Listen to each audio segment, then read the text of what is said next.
เคยนัดกันเกือบทุกวันที่หน้าไปสนีผ่านมาทั้งปีที่นี้สองเฮานัดกันแบกหักหวานซื่นให้ควันยืนด้วยใจปองมันเต็มใจให้น้องเท่านั้นบ่แบ่งปันให้หญิงคนใด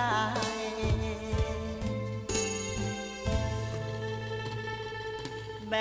กหักล้นฟ้าเพื่อเอามามอบให้คนดีเกือบจนสีบนี้ขอมอบในน้องคนเดียวหญิงอื่นหมื่นแส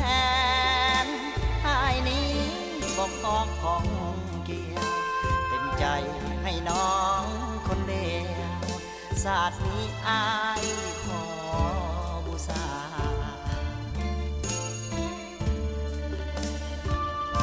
โอ้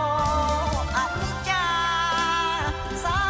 งมาเป็นเส้นนี้หากันอยู่ดีดีกับมีมือสามมาแทนเขารวยเขาหล่อเขาจริงแยกน้องเป็นแฟนคนรักที่เคยหวังแหนน้องกายเป็นแฟนเขาไป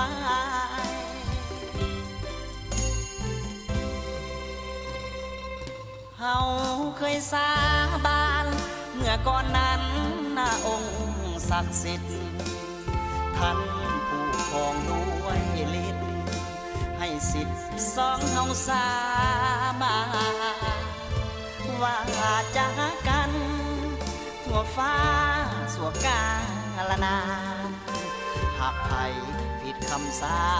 บานขอให้มีอันเป็นไป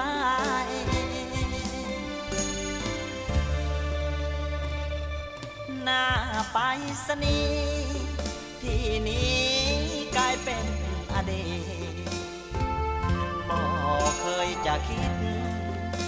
จะเป็นอย่างนี้ไปเลยหรือกรรมของเฮากรรมเก่าเหลือไว้มาเสยจึงเป็นอย่างนี้น้องเหลือแต่ข้าพลอยน้ำตา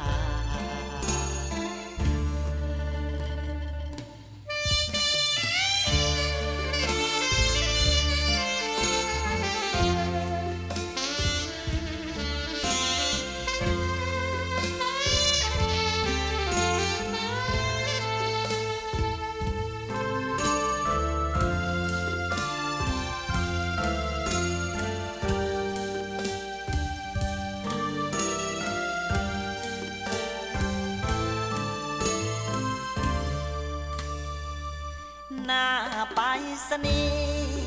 ที่นี้กลายเป็นอดีตบ่เคยจะคิดจะเป็นอย่างนี้ไปเลยหรือกรรมของเฮากรรมเก่าเหลือไว้มาเสยจึงเป็นอย่างนี้น้องเหลือแต่ข้า